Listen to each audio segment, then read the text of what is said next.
everyone wants to panic. Everyone wants to label the 19-year-old Darren Peterson as college Kawhi because he's holding the Kansas ecosystem hostage. But let me give you the ruthless front office reality. If the doctors clear his hamstrings, you draft the 6'6" alpha predator and you let the rest of the league cry about it later. I do have a caveat to that as we get into this program. But welcome. What's good, everybody? Welcome to Front Runner Podcast Collective, the only room where we talk like friends, argue like cousins, and make sure you leave smarter than when you came in. I am your host, Vince, your occasional hoop therapist, your favorite bad influence when it comes to reckless NBA overreactions that actually carry weight. We don't just read the box scores. No. We pull the receipts. We're unpacking the wins, the locker room mess, the contracts, and the front office agendas so we can walk straight into your group chats and end the arguments before they start. And if you are a NBO sicko like I am, who values thoughts over takes, pull up a chair because you're in the right spot. Today's program, we're going to be talking about the San Antonio Spurs and just their explosion onto the scene and what it means for the rest of the NBA. We're going to talk about the aforementioned Darren Peterson and some of the draft picks that are coming up and get you a little taste of what is going to be a very exciting 2026 NBA draft. We're going to do that for you. And then we're also going to talk about, well, if you're new here, and you might be because it's been a long time, and we're going to get into that in a second. We're going to talk about the Lakers, and we're going to talk about their streak and how they've been playing lately, and who is getting the credit for this renaissance of the purple and gold. We'll get into all of that. But before we get into the hoop talk, I have, if you're new here, welcome. Welcome to Front Runner Podcast Collective. If you are a person who has been with me from the beginning, and I know we've had a lot of stops and starts and all of those type of things and whatever. My wife was sick. She was injured. She had an arm that was broken. She also had nasal surgery, and she wasn't able to drive for a period of time. And her job is to help elderly people with their day-to-day tasks. And I felt as a husband that it was time for me to step away from the NBA, which I absolutely love, to help her and make sure she can still provide the services that she wants to provide for these people who, are needing the help. So shouts out to our in-home caretakers of the elderly. Shouts out to the people who need that help and these services that are provided. Thank you for the people who are able to provide those services. It's a great help to people because they get to be acknowledged. They get to be seen, and they get to be cared for in a manner where they should be. We don't take care of our elders in this country the way other countries do, and this is not shitting on America because I don't want to do that. That's not what we're here to do today. But I did want to shed light on this actual topic and give you, some real life hit us dead in the damn face. And we are coming back to you stronger and more positive than ever. So buckle up. We got a good podcast that is about to start. But I wanted to let you know why the absence, why we took the break. Family first. Always. And then now basketball. Let's get into it. And where we're going to start is in San Antonio. The NBA future isn't some distant 2028 prophecy. It's already here. And it's here in the form of a 7'4", allegedly, and is currently dismantling every preseason narrative that the suits tried to sell you. Stop me if you've heard this before. It usually happens around 11 a.m. weekdays, right in the middle of a cute ESPN fluff piece. The suits that sit around the desk, they shuffle their papers, they smile, they pat San Antonio Spurs on their collective heads and say, wow, just wow. This team is going to be terrifying in 3 years. Watch out for the 2028 version of the San Antonio Spurs. Once these kids figure it out, watch out. Those are the narratives that they try to spin to you. I need everyone with a microphone to stop. Stop right now. Stop. Help yourself stop. Do yourself a favor and just listen to the sound of my voice. Because the future does not live in 2028. The future lives in San Antonio at this present moment. Today, the basketball player breathing oxygen on this planet, the baddest man on the face of the planet, is Victor Wembanyama. And it's abundantly clear to me and to anyone with a functioning set of eyes that the NBA will never, ever be the same again. Let's just be brutally honest. If the health scare doesn't happen last season, Wemby wins his first Defensive Player of the Year award. Period. End of discussion. Evan Mobley is welcome to the charity that he received for winning that trophy last year. But enjoy it. Relish it, my guy. Cherish it with all of your muster. Because here's the thing, Evan. I don't see anyone not named Victor Wembanyama winning that hardware for the next decade. Just saying. People tell me that this team is too young to win. They say that for you to take you have to take your lumps. You have to build up the playoff scar tissue, as you will. Really? Only 3 guys in Mitch Johnson's rotation were born before the year 2000. Think about that. Only 3 guys that play actual rotation minutes were born before the year 2000. Let me remind you of Exhibit A in the Youth is an Excuse trial. Last year's Oklahoma City Thunder, their average age was 25.3 years of age, and they snatched the Larry O'Brien trophy right out of the hands of the old guard. The Spurs right now are currently sitting at 53-18. They have a plus 7.3 net rating. That is 4th in the entire NBA. Defensively, they are absolute nightmare.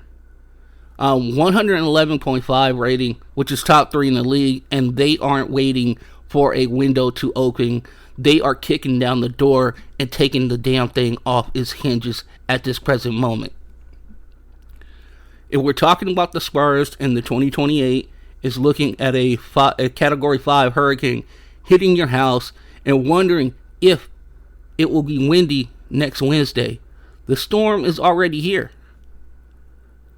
It's already here. Now, speaking of the storm,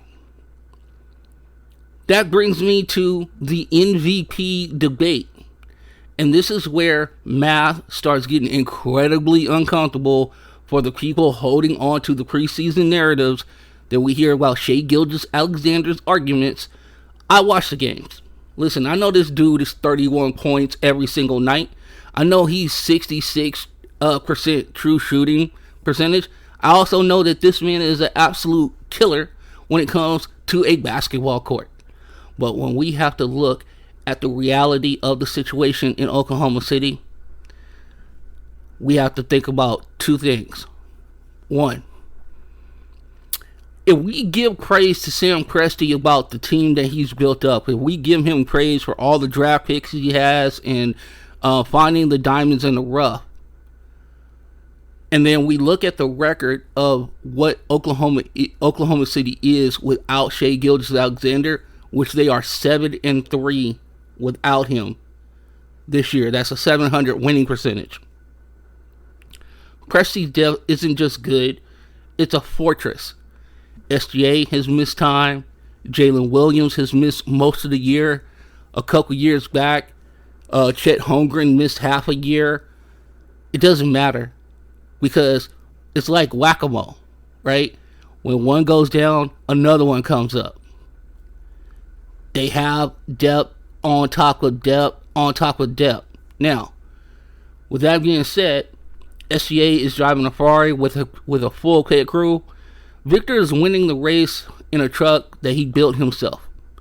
And this is no shade to the talent that's around him, but let's be honest. Did you have Dylan Harper on your bingo card having actual rotational minutes in the playoffs? Did you have Stephon Castle making the leap that he was going to make this year? And then you want to talk about the old guard. The old guard is still 25 and 26 years old. In the vessel that is Devin Vassell and also Keldon Johnson. That's their old guard. Now, yeah, there's a Harrison Barnes. There's a Luke Cornett. There is a De'Aaron Fox who is vital to this team and provides the veteran leadership that you need. I'm not poo-pooing those guys whatsoever. But the guys who are really pushing the tempo, the guys who are really pushing the Oklahoma City to their breaking point are these young guys like in the names of Stephon Castle and also our guy, Dylan Harper. That's my guy. You know, I loved him when he came out of college. I stamped that guy, and he's doing big things on the team. Think about it this way. If he was on where Charlotte was where Con Knipple was, what do you think Dylan Harper would average there? If Stephon Castle was on the Portland Trailblazers, how many points would he have, and what would his usage rate be? And they're doing this in the confines of team. And so we're going to praise Mitch Johnson later, but let's get back into this. The Spurs are a staggering 16 points better when Victor Wembanyama plays. I'm going to say that again. 16 points better when Victor is on the court.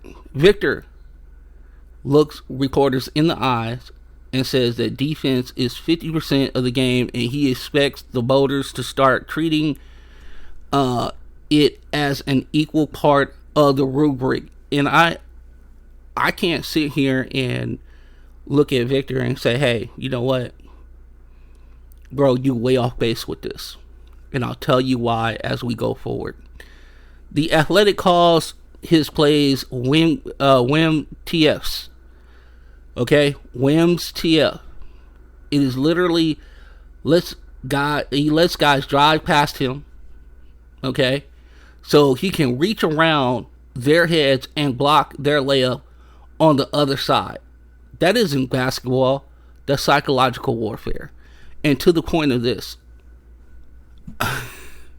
I don't know how to really explain this, but I'm going to go ahead and try. We love the NBA. We love hoops. We love talking about it. And one of the things that we love is just the athletic talent that we see on a nightly basis. It doesn't matter whether you're a Charlotte Hornets fan, you're a Atlanta Hawks fan, you're a Los Angeles Lakers fan like I am, or like Bill Simmons, a Boston Celtics fan. We love seeing just the athletic ability of these guys. These guys work tremendously hard on their craft. They're always adding to their games and what other move can I put in my skill set to make myself even more lethal on the offensive end or what have you. These guys are extremely proud, and they're also extremely confident. So when I tell you that we are seeing superstars, we're seeing guys who have been in this league for 6, 7, 8 years, making formal business decisions when they get around that paint area when they're playing the San Antonio Spurs, because they have no idea where Victor is, and he's always lurking. He's always around, and I've seen people leave the paint area, do a U-turn, and go back out to the perimeter because they didn't want to get their shot blocked. They didn't want to be embarrassed on national TV, and they didn't want to end up on a poster in the wrong way. The tape is clear. 3 possessions from last week where All-Stars literally did a U-turn. The second Victor drops his hips, I'm just telling you right now, the breakdown of these business decisions are clear. You see it every night. $40 million men hit the paint and see a 7'4" alien, allegedly 7'4", and then completely abort the mission. And if you want to talk about head-to-head, you want to talk about, OKC has nothing to worry about. The Spurs own OKC this year. They're 4-1 this season against the defending and reigning NBA champions. Victor pointed this out in an interview. He said, we beat their real team 3 times, including a Christmas Day blowout, while the whole world was watching. Our guy is extremely confident. I want to hear from our tape grinders out there. I want to hear from you. Defense is actually 50% of the MVP rubric, or are we so addicted to the points per game that we're ignoring most Wemby's most impactful items, and he is the most impactful player on planet Earth today? So drop your comments on X or at socially_FRPC, or you can hit me up exclusively at FrontRunner PC. Back to Victor. Victor isn't complacent. Nope. He told the media he's scared to be satisfied. Think about that. He's 22 years of age and he's terrified about not being the best right now. Not 2 years from now. He's not saying very meekly, in a couple years when this person retires, or, when I've, hit my physical peak, or whatever the case may be. Think about this. We talk about the NBA, and we talk about that sweet spot. We talk about when your physical meets your mental at its zenith, at its apex, right? And we say that your prime is from 27 to 30 or 27 to 31. Victor's not waiting. He's not waiting at all. When they ask how fast they become contenders, he just deadpanned. He said, we didn't skip steps. We definitely walked up the steps really quickly, but we didn't skip steps. The NBA just didn't get a new superstar. It got a new ceiling. You don't build a dynasty by waiting for the old guard to retire. You build it by forcing them out, evicting them. The alien has arrived, folks, and he is in the form of a 7'4", 8-foot wingspan, allegedly. I keep on saying that because I don't think he's 7'4". I think he's like 7'6", more likely. With that being said, let's move on. Let's talk about a couple more things why I think that Victor and also the San Antonio Spurs are here. I know my guy Evan Townsend is smiling right now. If he's gonna listen to this podcast, I know he is saying, "Yeah, Vince, talk your shit right now. Tell him how San Antonio is about that life." And I'm about to do it right now. You know what? The exact second the NBA era shifted, it wasn't an alien highlight. It wasn't a mid-range jumper in Phoenix that looked like it was ripped straight from 1998. No. We can talk about the spreadsheets until we're blue in the face, but if you really want to know when the flag was actually planted, you have to look back at the Phoenix game last week. Our guy Jared Weiss caught the vibe perfectly. He works for The Athletic. I am a big proponent of reading The Athletic. I know a lot of people out here want to watch YouTube videos and things of that nature. Do yourself a favor. If you are not a person who subscribes to Athletic, go ahead and do so. They have a lot of nuggets in there that you just don't get in other places. And it's really smart observational things on your favorite team. So I highly recommend getting yourself a subscription to The Athletic. But Jared talks about this. 5 seconds left in the game. It's tied. A playoff berth is sitting right there on the table. And what does Victor Wembanyama do? He doesn't do something alien. He doesn't hit a one-legged running three from the logo. He hits a pedestrian isolation pull-up jumper. The exact same mid-range shot that Kobe Bryant had. Rest in peace, Kobe. The exact same shot that Jordan used to bury franchises. It was a June win in March. That's what it was. And then the emotion just pours out. The machine finally shows a human side, and he's screaming to the Raptors. He walks off the center of the court and starts banging the drum like a war chief. The fans spill red wine all over the shorts. Literal physical birthmark for the next era in basketball.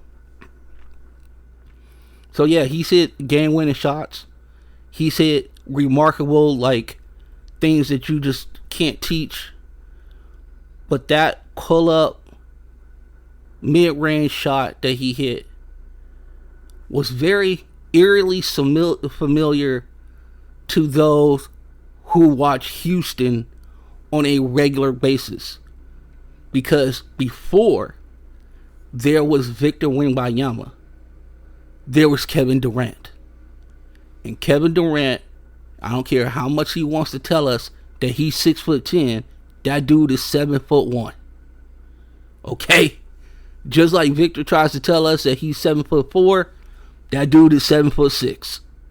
Let's be honest with ourselves. But it's the skill. It's the time that you put in. It's the work. It's the diligence in your craft. It's the perfection level that you want to meet every single time. This guy has it. This guy has it all. But the most telling part of that night wasn't Victor. It was Keldon Johnson, who's 26 years old. He's the official OG of this locker room. He's been there the longest. The guy who's eaten every miserable, painful loss of this rebuild for 6 long years. He grabs the microphone and he looks at a screaming crowd and yells, "Are you not entertained?" That is the culture that they built. Weiss tells a story from 3 years ago. Victor walks into his first practice in San Antonio. He sees Mitch Johnson and 6 assistants standing around to rebound for him, and Victor says totally deadpan, and he looks at them and says, "I want every one of you to pass the ball." He demanded that the coach touch the ball, the basketball, before he got it back to him. He wanted a collective buy-in from day one. He got it. And when Keldon Johnson was asked about clinching the playoffs, he didn't make it about himself.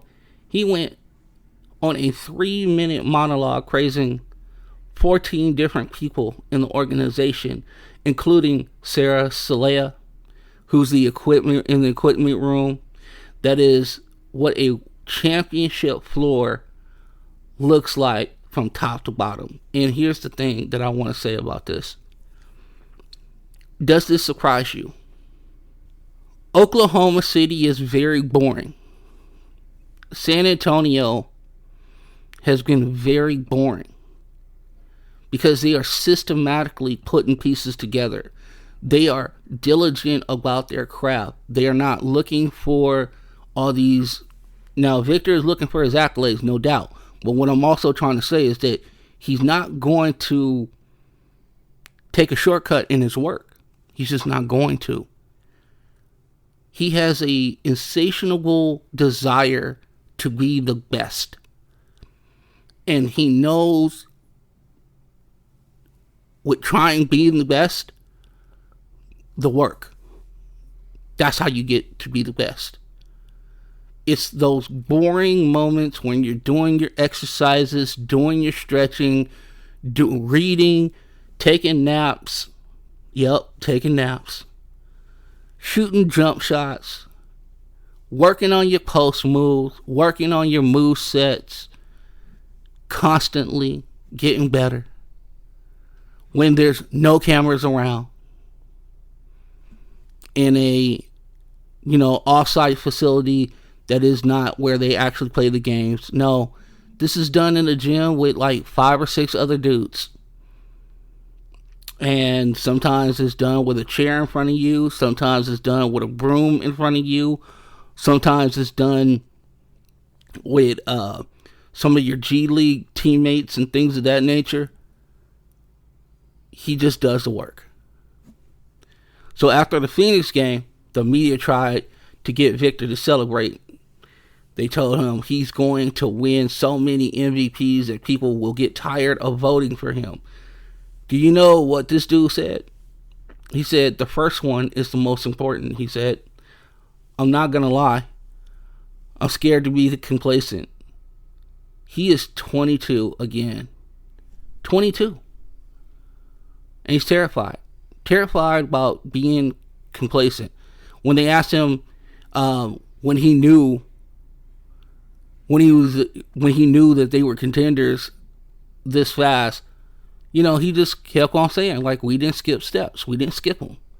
Because that's what he's all about. Look, we can obsess over the net rating all we want, and the math is terrifying. We are talking about the Spurs being 16 points better the second that Victor Wembanyama steps onto the hardwood. But you have to throw all the analytics out of the window and to understand the primal fear this kid is instilling on the league. I am watching some of the most uber confident athletes in the world. These are the guys who spent their entire lives perfecting the craft, their angles, their hesitation dribbles to get downhill, and they hit the paint. They sense Victor, who might be in the zip code, and they just, hey man, I'm gonna go ahead and I'm gonna bow out of this one, and I'm gonna let you take this shot. There's no analytical data point for business decision forced. That's what they should call it. They should call it BDF, business decisions forced. They haven't invented that stat yet, but I'm telling you, it is happening on film every single night when you watch the San Antonio Spurs. Exhibit B for Victor and his cause. Let me get this real quick. It's the Wim TFs from last week against Norman Powell. Victor intentionally lets him drive. He gives him a baseline just so he can reach his Inspector Gadget arm around Powell's head and then swat the layup from the opposite side of the rim. So think about this. He's on one side of the rim. He takes his hand, puts it right by Norman Powell's head. And as Norman Powell is going underneath the basket to put the ball in the hoop, he's like, no, I'm flexible. My wingspan is too devastating, and I'm still going to block this shot. Like, these are things that we've never seen before. These are things that we can't quantify. These are things that we can't, sometimes our mind, we have to like, okay, let me Let me rewind that. Did I see that? Did I really see that? And that's what we are seeing on a nightly basis from Victor Wembanyama. So yes, you can tell me that Shai Gilgeous-Alexander is averaging 30 points a game. You can also tell me that Shai Gilgeous-Alexander has one of the best true shooting percentages that we've ever seen. And yes, OKC has the best record in the NBA as of right now. But at the end of the day, did you have San Antonio in the number 2 seed in the West? And you know how we talk about the West, how competitive it is, how strong some of these teams are. We're going to talk about a team later who's doing very impressive stuff, and they can't even touch these two teams. When Victor's on the floor, the Spurs have a defensive rating of 104. That's elite. It balloons to 113.4 when he is out of the game. It's a layup line for grown men who are suddenly brave again because the Giant has went to get some Gatorade. But the second he checks back into the paint is closed for business. You know what I'm saying? He's putting when your the health department puts up like the sign that says we got to close this restaurant for whatever allegations that are going on in it. That's what Victor's doing to the paint right now. And it's happening, and it's happening, and it's happening. So,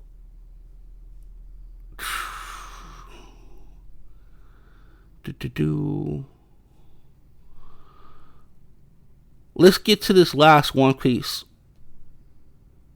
Do I think that Victor Wembanyama is going to win the MVP?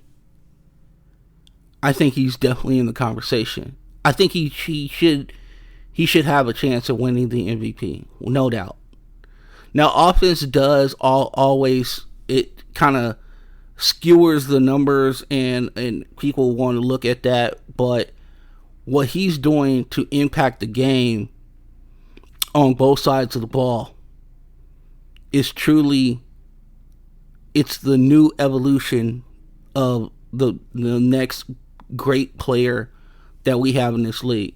The one thing that I will give him right now is this. I give San Antonio a really good shot at making the NBA Finals.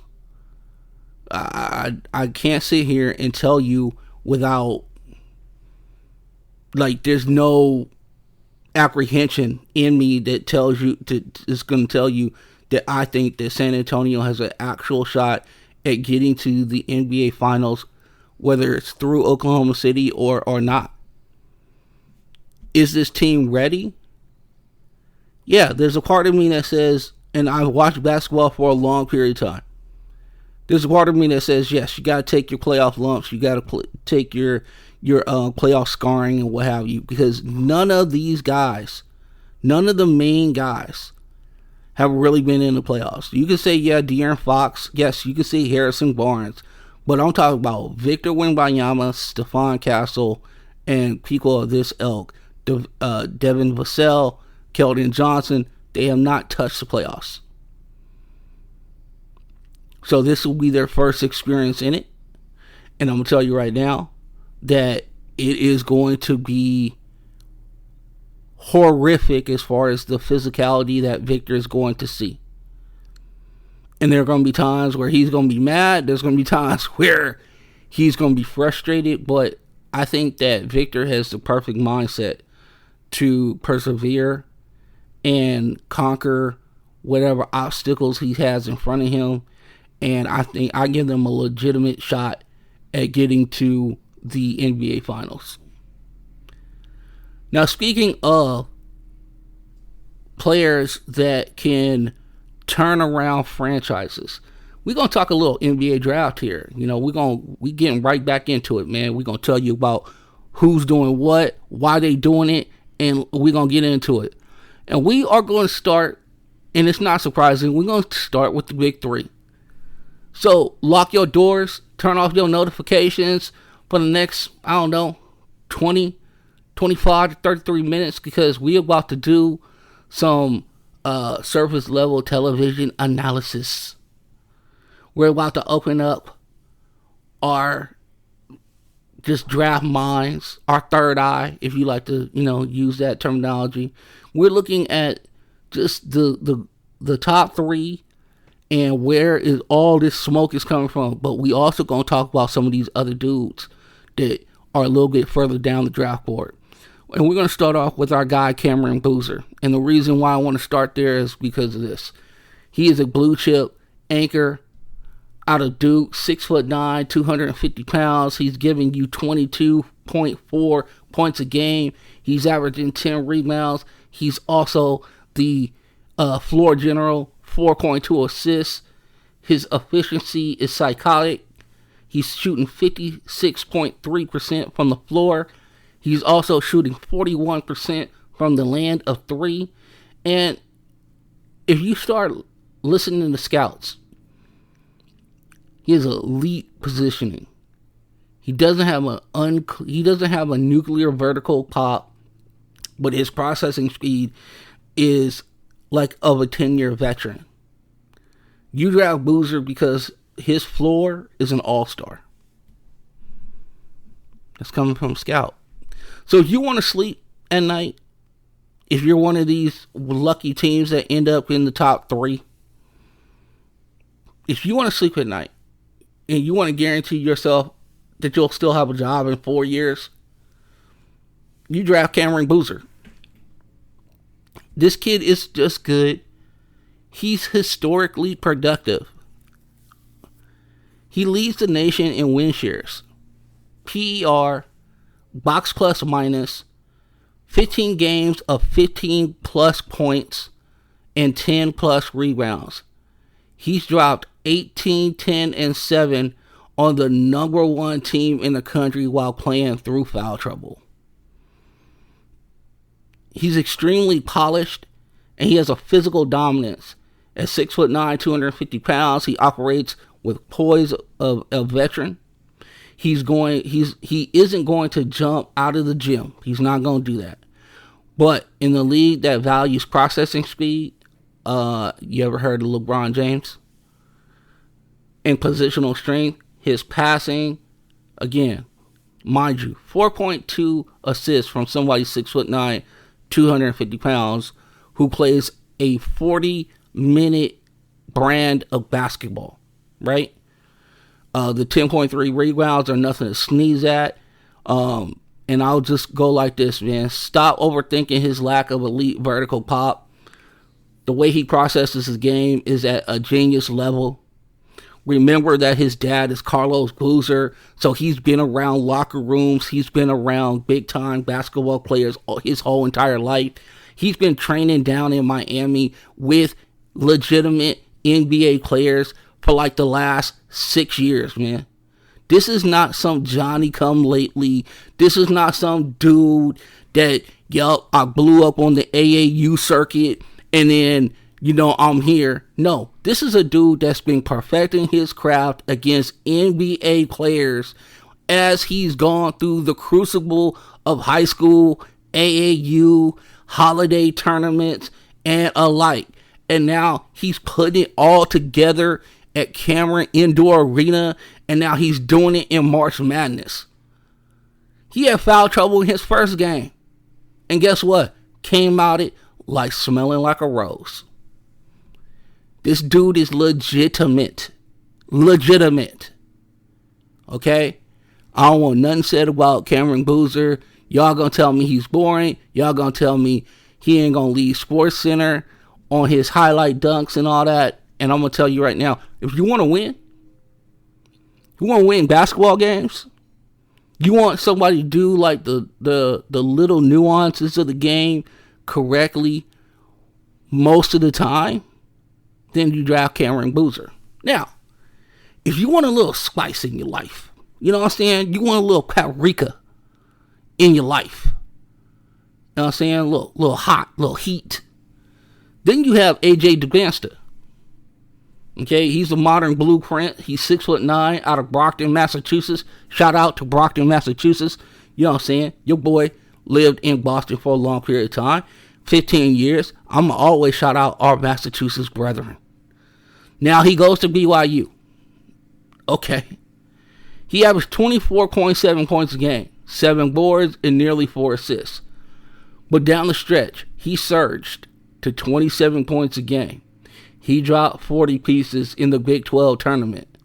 Our guy, Sam Vicini, he said he records notes like unteachable physical tools and an alpha scoring mentality that borders on violent at the rim. Now, he needs rep beyond the arc, that's for sure. But if you're looking like the Brooklyn Nets, right? They got 5 draft picks from this previous draft. None of those guys, all due respect to Agon Jamin, however you need to pronounce that. It looks like denim, but I'm not going to say it like that. We're going to disrespect that man's name. Danny Wolf, our guy Nolan Traore. You know what I'm saying? All these guys can play a role, but if you are looking for production, you looking for box office, you looking to go ahead and you're never going to steal the spotlight for the Knicks if you're Brooklyn. But if you want to gain some national attention, AJ Devanster is your guy. If Boozer is the safe bet, Devanster is the absolute moonshot at 6'9", the wing who can create his own shot in isolation, draw fouls like an absolute G. I mean, this dude got a package, bro, when it comes to drawing fouls, like a seasoned pro. If you put a team on his back in the mud, guess what? He gonna get you points. The production dropped, like I said, he dropped 40 piece in the Big 12 tournament. He breaks Kevin Durant's freshman record. You know what I'm saying? So this dude is absolutely an ungodly scorer. He says unteachable physical tools. And his scoring mentality is of a apex predator. You know, there's some Kevin Durant in here somewhere. He didn't have the luxury of a loaded Duke roster. He dragged a battered BYU team to the tournament and learned how to carry a franchise burden at 19 years of age. If you need a primary creator who can go toe-to-toe with elite wings in the league in 5 years, Devanster is your guy. You just have to be willing to stomach some of the growing pains that go with him, because sometimes the shot selection, sometimes the trust in the teammates leaves his body. Sometimes he is going to take a shot that seems ill-advised, but these are the growing pains of a apex predator. Okay? This is a freak athlete, and he is going to be mining for his shot most of the time. So I will tell you right now, it's one of those things. Get ready for this dude. AJ Devanster is the truth. I like him a lot. But he is a guy that, yeah, like a Brooklyn, like a Washington Wizards would be looking at. I know Utah wants him. I don't know if Utah necessarily needs him. And here's the thing.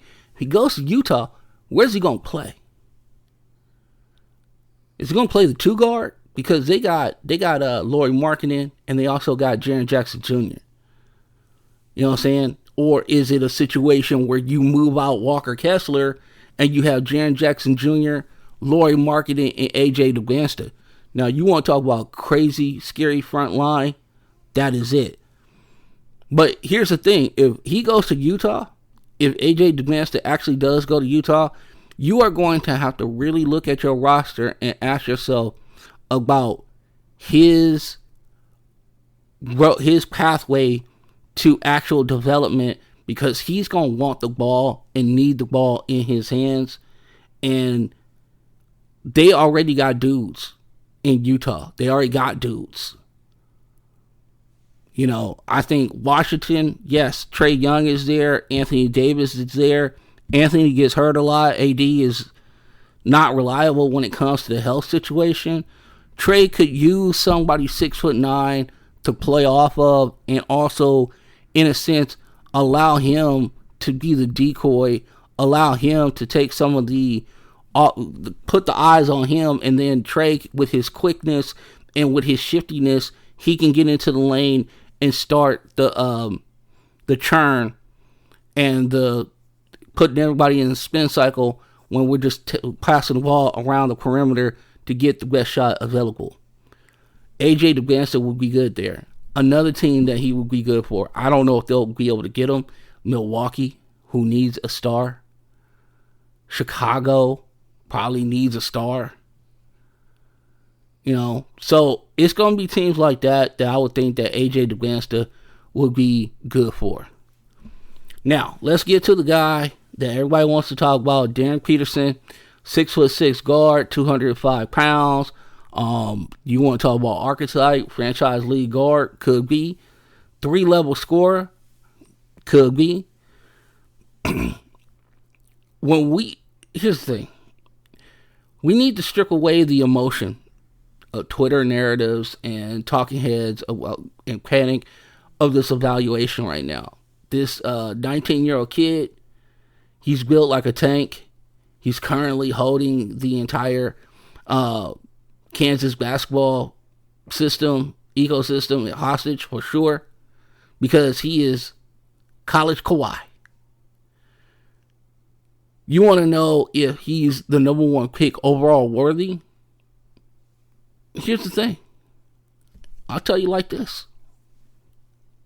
If you're I'm gonna get this one thing straight right now. If you want to talk about the ease and ability to be able to score, and how can you attack defenses? Well, this man right here can attack them however you want to attack them. 3-point shooting, I could do that. Now, he struggled a little bit in Kansas. There was a lot of stop and start to him, and I'm going to get into that later, how that worked out and why that did work out the way it did. When he's on the floor, he's an apex predator. He profiles as a true alpha creator, not empty calories kind, or whatever the case may be. He gave them 20.2 points a game, 4.2 rebounds, and he averaged 1.4 steals a game. Heavily scrutinized, 29.1 minutes per night. His efficiency of shooting was not great. I wonder why that was. He only shot 43.8% from the field. He did shoot 38.2% from 3, and he shot 82.6% from the free throw line. So he understands free throws. These are free. I'm going to hit these. I'm going to hit these at a respectable level. Now, what the tape shows, he's a dynamic 3-level scorer. He doesn't just rely on raw athleticism. He has an advanced handle. He's extremely polished in the mid-range pull-up, and he's already NBA ready. Now, defensively, he has the length and the instincts to switch across multiple positions. All right? If we're asking if talent is king, Peterson's archetype as a 6'6" jumbo league guard who can dictate offense and hit tough shots under pressure. He's the most valuable commodity in the modern NBA. You do not have to pass on the profile just because the kid had a weird November. Now let's talk about the elephant in the room. The college Kawhi statement that I made earlier. It's been a nightmare in Lawrence, Kansas. I'm going to be honest with you. I'm not here to sugarcoat it. You want to talk about hamstrings. You want to talk about cramps. You want to talk about the flu. Checking himself out of games after dropping 20 points and a half. Missing the Arizona game was a big, big no-no.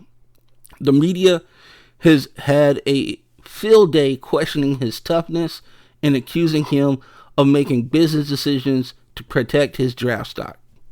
We don't know if this was coming from him or coming from his team. Remember, these college kids have a team around them now because of the fact of the NIL deals. They have handlers, they have agents, they have what they need to boost their stock when it comes to this draft situation.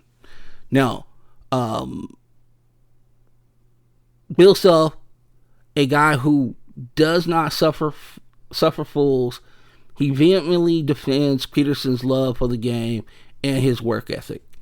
And here's what I'm going to say about that. Bill Self is going to preserve Bill Self. He's going to preserve the opportunities to get these type of players to go to Lawrence, Kansas. Okay? Now, I understand that Lawrence, Kansas has a great tradition. They've gotten a lot of talent there previously, but it is Lawrence, Kansas, bro.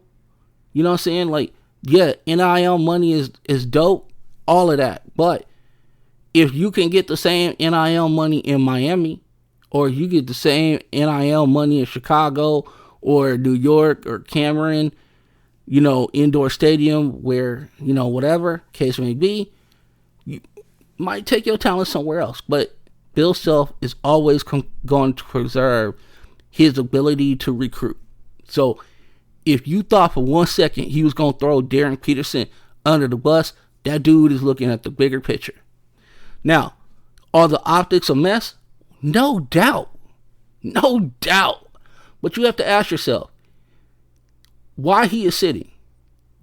If it's his camp being hyper conservative, is he managing his body to protect his 9-figure NBA future? Honestly, that's annoying for Kansas. It's annoying for Jayhawk Nation. But is it smart for him? Maybe. If he's sitting out of preservation, is he sitting because his 19-year-old body is genuinely breaking down, cramping constantly, and failing him under a college workload? This is a 5-alarm fire. Okay? I'll say this. This is a historic draft class. We're going to get to a couple other dudes in a second. If you're staring down AJ Devanster, Cameron Boozer, Caleb Wilson, and Darius Acuff, the margin for error at the top of the board is 0. If you draft Peterson, you are doing it because you believe he's a ceiling raiser who can carry a playoff offense. He still has some bad habits, settling on contested jumpers, occasionally lacking foul discipline, and the raw equity is undeniably top 3. So, is he worth all the headache? You do not draft scared. You just don't. You do not let Stephen A. Smith run your war room. The talent passes the test for sure. The tape passes the test. However, you're not signing a rookie scale contract without bringing him into your facility and putting him through the most rigorous medical evaluation in the history of a pre-draft combine. If the doctors clear him in his hamstrings, his bio mechanics, then you draft him. And you don't look back. If there's any chronic structural issues, you let somebody else take that risk, and you pivot to Devanster or Boozer or wherever you lay your head. Indecision is how you lose value. You like me to pull off the comparative analysis of AJ Devanster and Cameron Boozer so we can see how Peterson's metrics stack up against the rest of the elite class? Well, we can do that for you. Here's what I'll say about Darren Peterson in a nutshell. Have I liked the antics in Lawrence, Kansas? No. Do I know for a fact that he pulled himself out of games? No, I don't. Will it all come out in the wash as we get closer to Chicago's scouting combine? 100%. This dude is going to have to do a lot of brand reconfiguration. The optics look terrible right now. It looks bad. If I was a team and I was drafting 1, 2, 3, and let's say I was Brooklyn, or let's say I was Washington, I might pass on Darren Peterson. I'll tell you a team that I would love for him to go to. The Indiana Pacers. And the reason why I say that is because I know two things there. They have a culture. And they have dudes that are already there. You know what I'm saying? They have guys that Darren Peterson will get there. He'll get into the program. Rick Carlisle does not play games.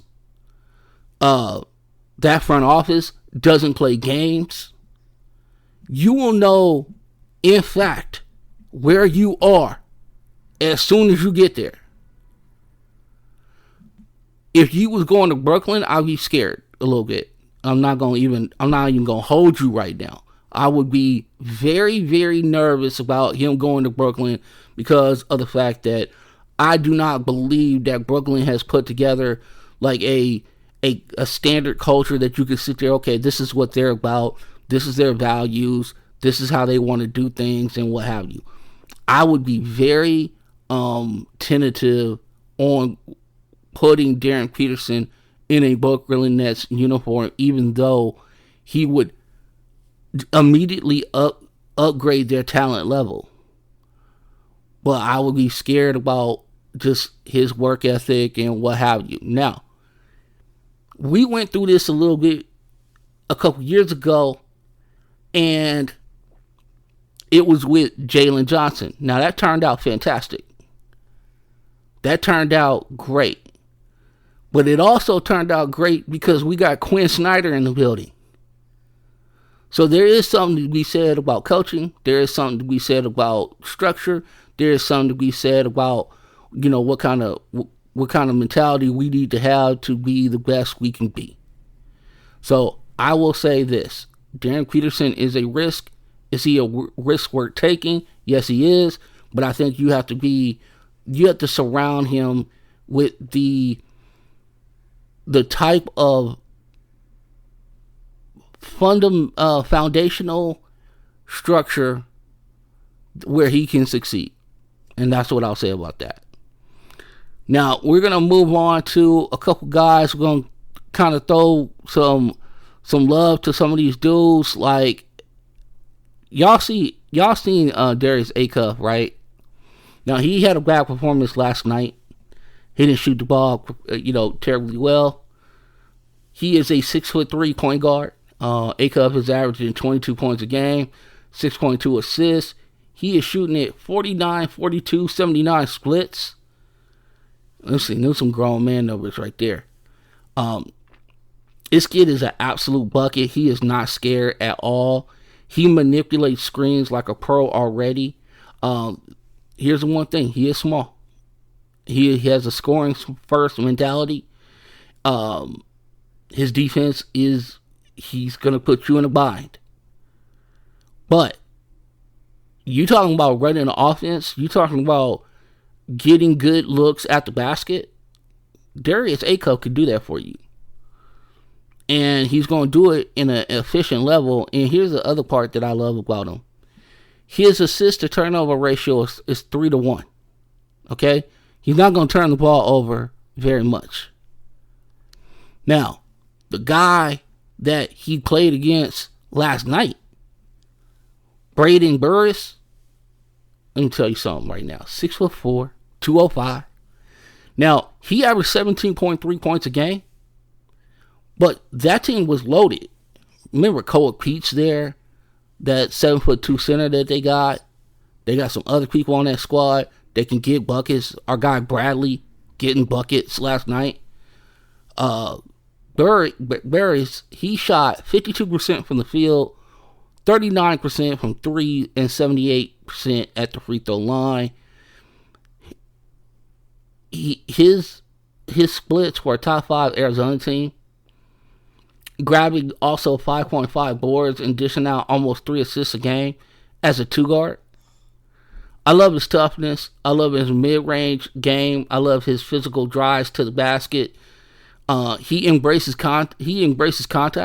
I love that part about him.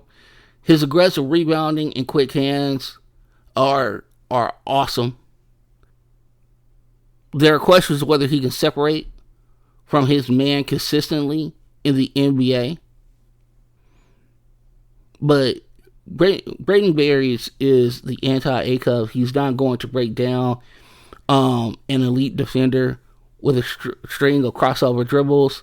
He's going to out-work, out-muscle, out-compete the guy in front of him. He's built like a running back. He's got broad shoulders. So if he can use that chicken wing and get it just a tad extended, like our guy Shea Gilgeous-Alexander does, he'll be able to work it. He could be able to work it out in the NBA. I think anytime you got physical tools like Berries do, you'll find a way. Another guy who's been doing it big is Keaton Wagler from Illinois. He's a 6'6" guard. He shoots the hell out the ball. He scored 20 points a game while at Illinois. He also averaged 5.1 assists. He shot 46% from the field, but he shot an astonishing 44% beyond the three-point land. Okay? This is one of the best stories in the draft. This is one of those where you sit there and go, man, how did this happen?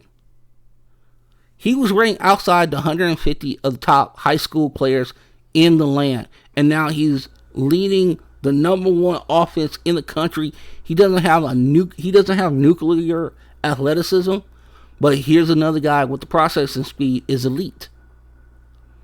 The ball is not sticky to him. He'll get the ball in and out of his hands. He has no problem getting off ball and then repositioning himself and then getting the shot up.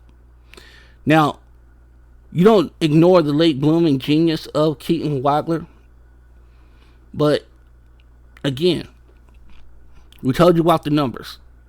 This is the feel of the game that he has is going to get him in the league. Whoever gets him, the coach is going to love him. Because you know why? He makes the right basketball play. And that might sound boring to a lot of you, but I'm going to tell you right now, when I'm looking at AJ Devanster take up shots with 18 seconds on the shot clock, and there's nobody in rebounding position, and I'm like pulling my hair out, then I'm going to be able to turn a Keaton Wagler game on and see him move without the ball, get the ball, make the right pass, hit the open man, take good shots. He'll also turn a good shot into a great shot. He's what you want. He's a ball mover. He moves himself. He understands space and opportunity for himself and others. I love this kid, and I think that he is a coach's dream. Now, speaking of a coach's dream, if you just like nuclear athletes, Kingston Flemings of Houston. Okay, 16.4 points a game. He hasn't scored less than 17 points in a while. Thinking like 20 games for Houston. He has a lightning quick first step that shatters defensive shells. Most importantly, he plays for Kelvin Sampson. So you know what happens when you play for Kelvin Sampson. You got to be a tough SOB to play for Kelvin Sampson. Houston guards are forced in fire. Now, he's not the greatest defender, but he does understand defense accountability. He does bring some physical toughness. He dropped 42 points against Texas Tech and 25 against Tennessee. So you know he's not afraid of the bright lights. Now, what makes him super special He's a blur in transition. He can get up and down the court with his dribble lightning fast as far as that's concerned. And he has the highest ceiling of any guard in this class not named Darren Peterson. That's all you need to know about that one. I want to give some love to his teammate, Chris Stenak Jr. Now, he was one of these guys that was probably top 10, top 12 when we started this NBA draft process. And you know my draft nicks out there. You know you had him high on your list and everything like that. Now, he struggled. He did struggle. And we're going to talk about that. But he's 6'11". He has a burgeoning three-point stroke. And he has athleticism to finish at the rim. I saw a dunk last night that was ungodly by this dude. He's 18 years of age. He definitely provided some defensive chops to the Houston Cougars. You know, our guy Kevin Sampson loves his defense. Now, was he your atypical Kevin Sampson guy? No, he wasn't. No, because he scored the basketball. Now, he shot 34.5% from three. He is volatile.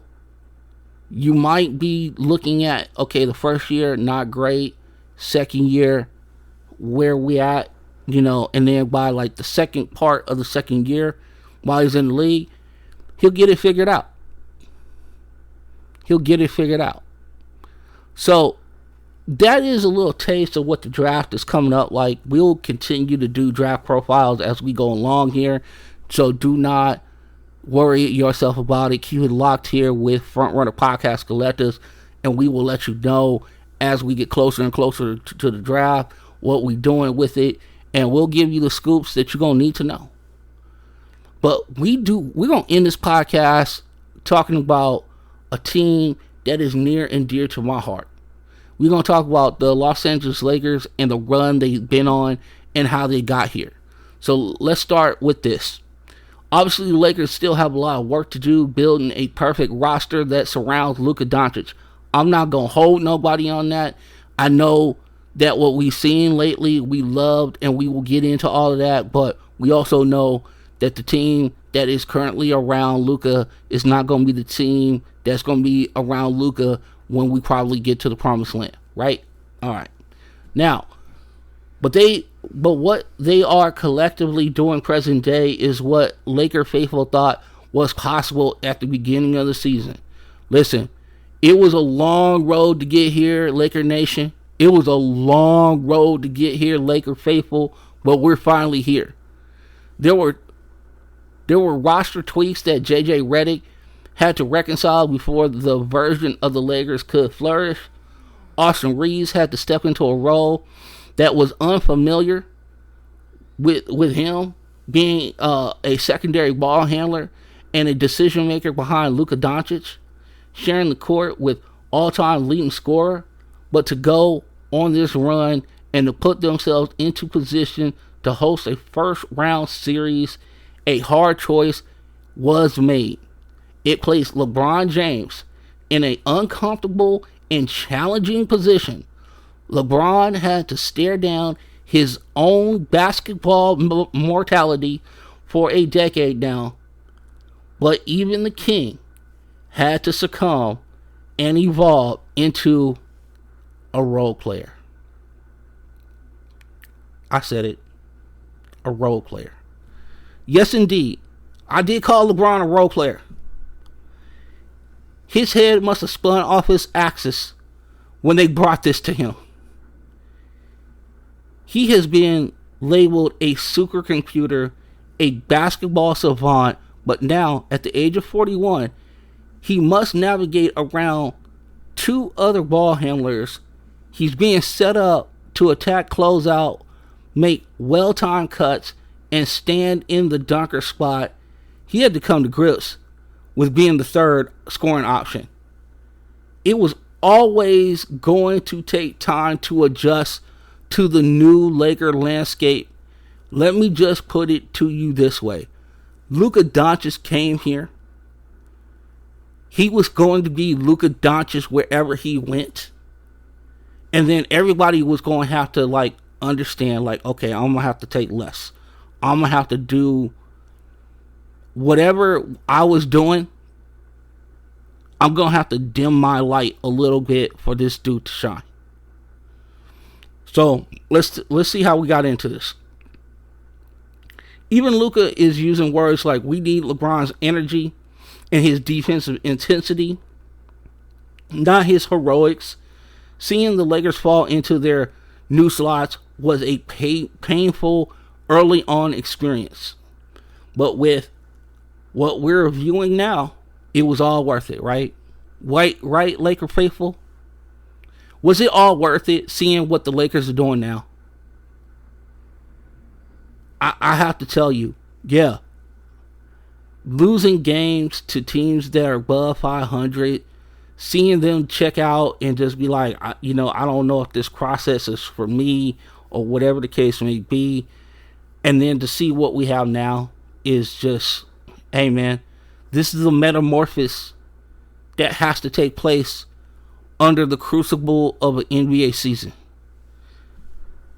And this gives Rob Pelinka a better POV on what to surround Luka Doncic with next season and beyond. Marcus Smart being inserted into the starting lineup and moving Rui Hachimura to the bench was good for balance. Rui was miscast as a 3 or miscast as a wing, however you want to put it. He needs to be on the back of the defense. That's where he's more comfortable with. He doesn't get blown by as much, and he also is able to kind of stay with his man when he's on the back end of the defense. When he's out in space, Rui gets lost. He gets blown by. He misses assignments because they're switching and things of that nature, and he just doesn't have that kind of capacity to be able to handle that type of defense. Now, Smart coming in to the lineup, he's a resident grappler. Okay? He can absolutely get frozen from the field, which is, we have flashbacks to Contavious Caldwell-Pope. We have flashbacks to Avery Bradley. If you're a Laker fan, y'all know what I'm talking about. But his instincts on defense make up for the errant shots.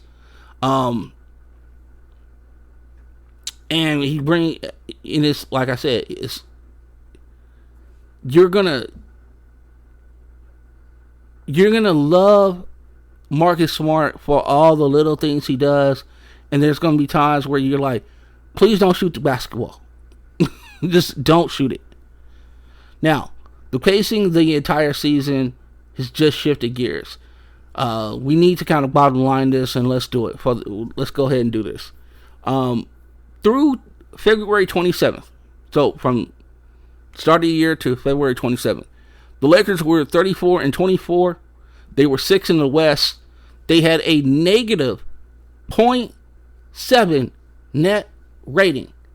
They were 24th in defense. People were writing their obituary. Now, since the 28th of February, they're 12-1, which is now 13-1. Okay, they're 13-1. They jumped up to 3rd in the West. Their net rating is now, from the 28th till now, is the 4th best in the NBA at a plus 10.4. So think about that. 58 games, all right? Now, you look at a team that went from a negative 0.7 net rating to a plus 10.4 net rating. That's good. That's how you're supposed to do it. And it all starts with asset allocation. Specifically, the liquidation of LeBron James' traditional usage. I called him a role player earlier, and the math supports that thesis. Through February 27th, LeBron's usage was 27.3. Since the flip, it is down to 22.1. For context, He was at 32.2 just a few years ago. He's taking fewer shots. He's down from 16.3 shot attempts a game to 12.9 per game. But because he's taking better system-generated shots, his efficiency has skyrocketed from 49.8% to 59.7% from the field. He holds a true shooting percentage of 59.2 on the year. He's yielding the primary market share to Doncic and Reaves and is paying massive dividends. So let's check the vibe right now. Can we pause and appreciate the vibes that we are seeing right now? LeBron at 41. He's just passing Robert Parrish on the all-time games played list. This dude, every time he steps on the court, he's breaking another NBA record. He's just history walking around. And he's not out here doing Aaron Gordon role. It's like seeing Robert De Niro agree to play a comedic relief in a summer blockbuster and then absolutely crushing it. We saw him dive headlong for a loose ball in an overtime win against Denver. When's the last time you see LeBron hit the floor? Like, seriously, I'm not talking about when he's driving to the rack. I'm talking about there's a loose ball on the floor. LeBron James is on the floor diving for it. And again, I would be remiss not to say again, because we reiterate it all the time, 41 years of age. He can do some Danny Glover stuff in Lethal Weapon. I'm too old for this shit. He could definitely say that. He could also say that I'm too cool for school for this. He could say I'm the all-time leading scorer in the NBA. But here he was sacrificing his body, getting floor burns, and this is what he was doing. He has accepted a scoreless first half against Detroit. His first 15 years, he never experienced that. He didn't pout. He just grabbed rebounds. LeBron even called out the media saying it sells papers if you say the team is better off without me, but absolutely wrong. The ego check is immaculate right now. We are watching basketball billionaire happily punch the clock and just lay the foundation for the Luka Doncic mansion that is being built. The dynasty for Luka is being built right now. This isn't an ego check. This is a championship sickness. And here's the thing. LeBron's sacrifice had to go somewhere. The usage just didn't disappear. Exactly. I got this from a well-respected ex-front office person. It said this. It was injected directly into Austin Reaves, the Lakers' top priority in free agency this summer. He's going to decline his $14.8 million option. We all know that. They needed to know if he could be the secondary engine before February 28th. Luka, Reaves, and LeBron, the lineup was a total failure. It was a minus 4.9 net rating in 238 minutes. Now, I got this from another scout. They told me what was up. They told me where to look. They said, hey, look at this. Check this out. But since the turnaround, the same trio is a plus 18.3 net rating in 216 minutes. So basically the same amount of minutes, and they have the fifth best rating in the entire league. Their offensive rating is absurd. It's 124.3.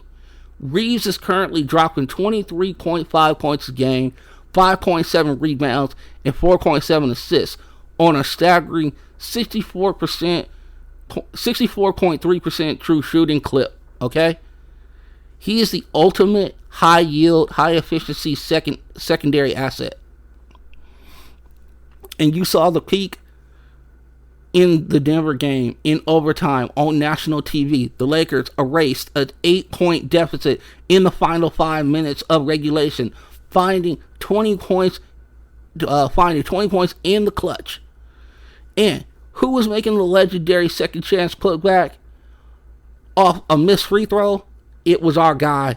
It was our boy, Austin Reaves, doing work. He dropped 32 against the Nuggets, and we all know the Nuggets have had the Lakers number for many a year.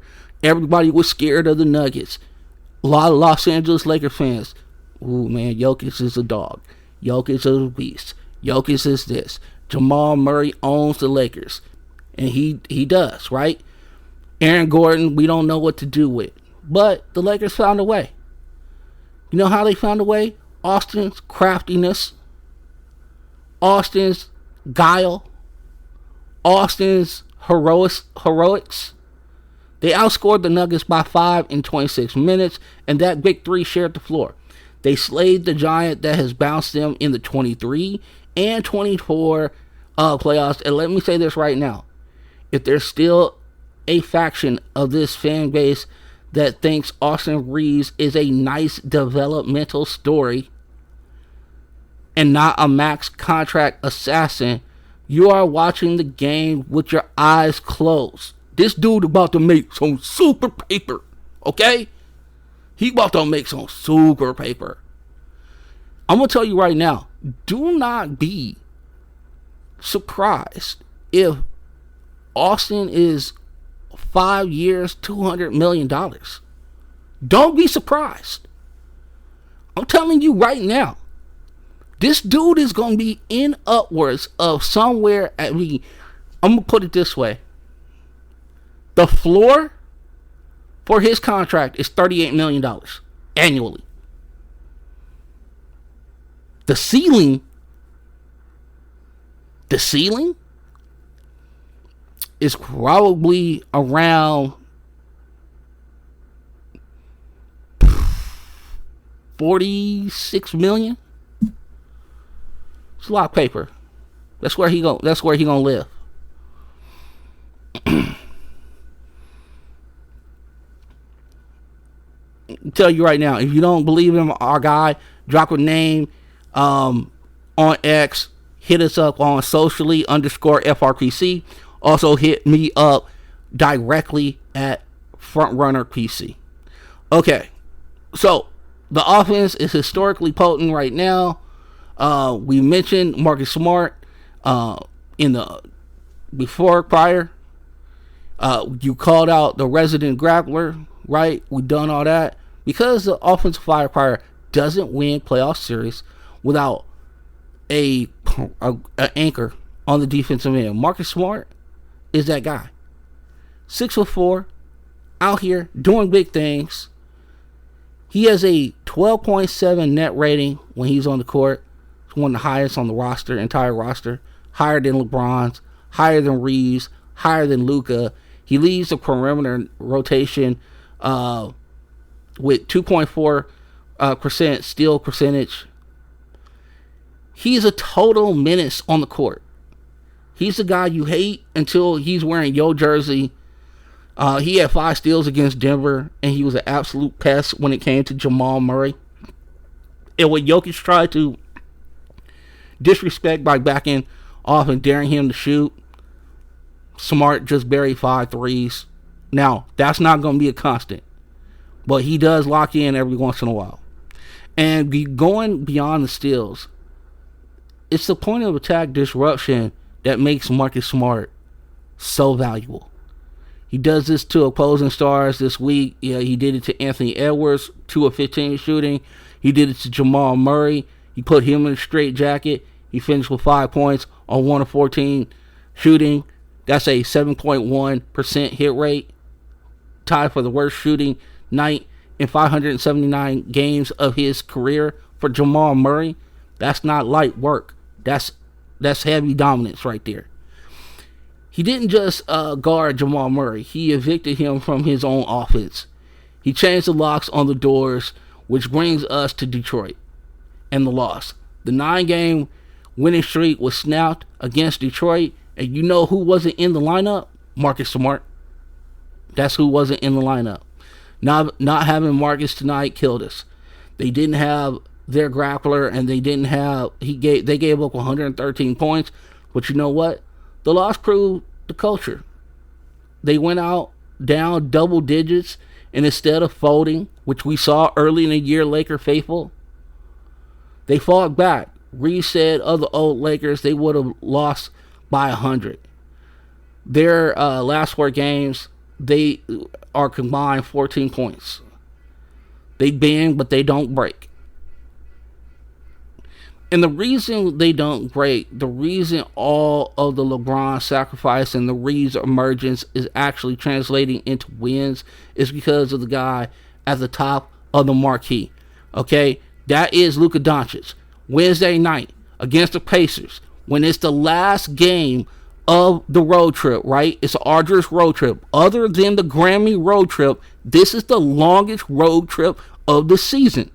And it was very important. They're in a race. They have the third slot. There are teams nipping at their heels.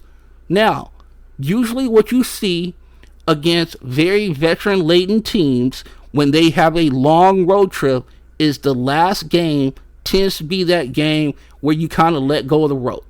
This is a game where it's kind of like, I can't wait to get home, sleep in my own bed. I can't wait to eat this certain food that my wife prepares or my cook prepares.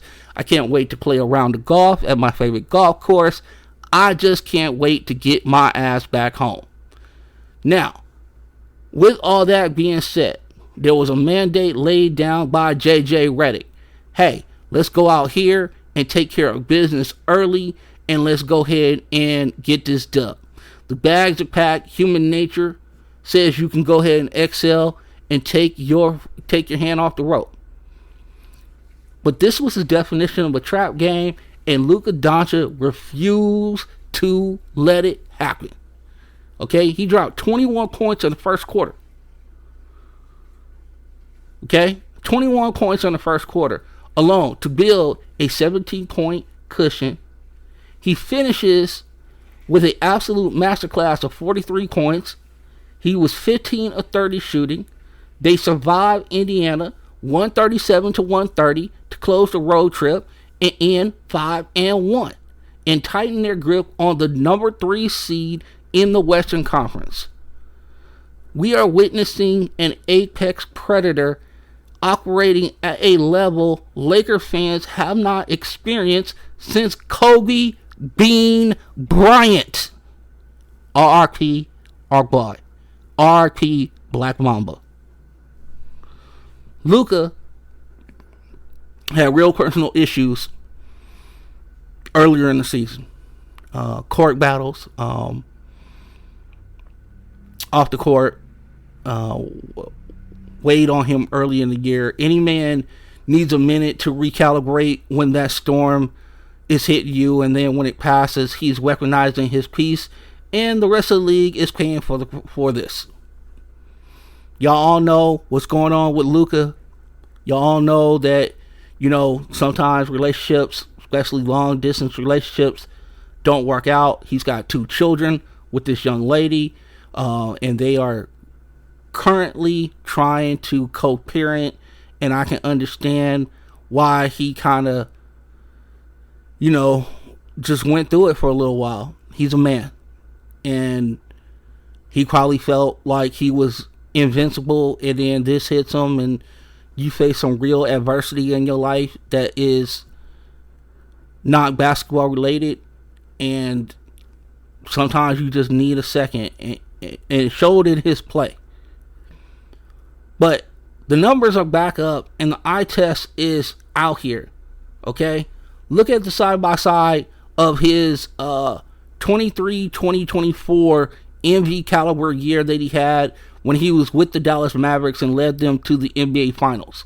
He posted a 28.1 PER. Right now, on this Lakers squad, he is at a 27.9 PER. Wow.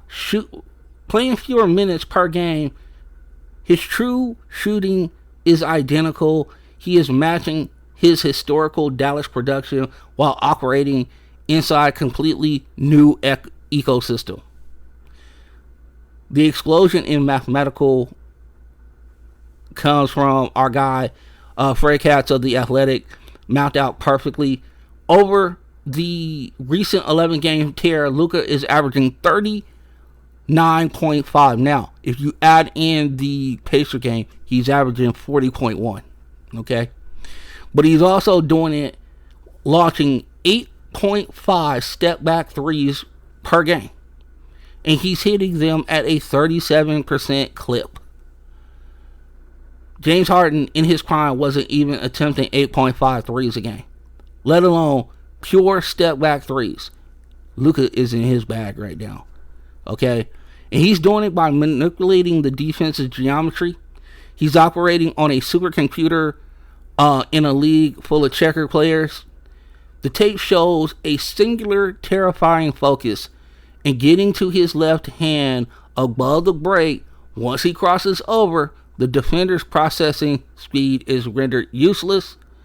If they cheat the step back, like Pascal Siakam did against him in Indiana, by pressing up on his right shoulder to prevent the separation, Luka just exploits the momentum shift, and then he just casually floats into the paint and hits a floater, hits a little jump shot, and, it's cash money. That's what he's doing right now. He's just operating on a level that is pure magic. Pure magic.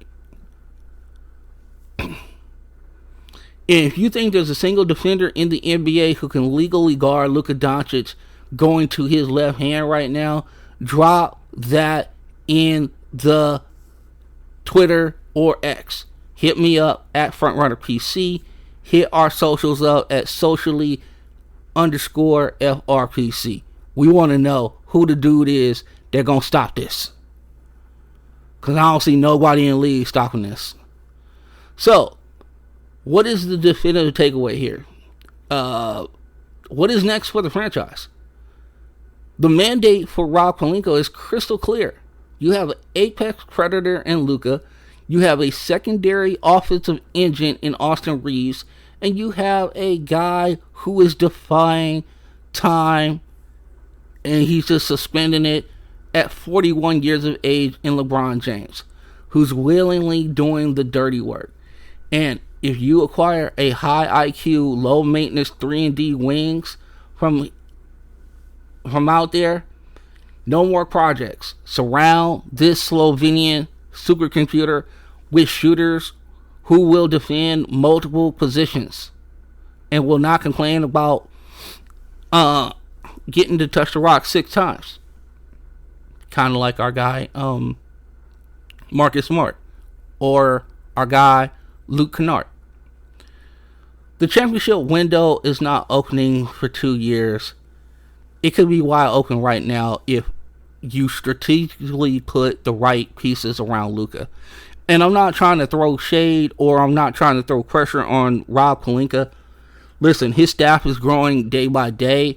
Mark Walter is putting a lot of money into the front office. I know that if they can strike the right chord, the right balance, and get the type of player that will fit this new system. And here's the other thing that people probably want to know. Is LeBron going to be here? Because you could make a real argument that replacing LeBron, even who's doing what he's doing right now, replacing LeBron could be the genesis of, Laker championship era 3.0. Just saying. So, with all that being said, I wanna thank you guys. Before we get up out of here, I just want to say there are a million places you could spend your time and your attention. Well, you chose to pull up a chair with us today, and we do not take that lightly. So surround yourself with people who give you light, keep you accountable, and actually know ball. That's the real max contract in this world. Appreciate them out loud. You know what I'm saying? So, let them know. Send them a text. Take them out to lunch. Whatever case may be. Just acknowledge the people who give you your light to go out and do great things in the world. And don't wait for it. Don't wait. Oh, I'm going to do this in 2 weeks. I'm going to do this. I'll call them next week or whatever. No, do it immediately. Because your time is not promised to you. And if you don't have that circle yet, if you don't have your best buds yet, you got one right here in FRPC. We'll keep the light on for you. We joke. We might get loud, but we always respect your basketball IQ. As you always know, thoughts overtakes every single time. Because anybody with a microphone can yell a take, and very few can actually defend a thought. Until next time, keep your mind sharp, keep your circle tight, and protect your peace like cap space, and never waste it on bad basketball or bad energy. I'm your boy Vince, and we are out.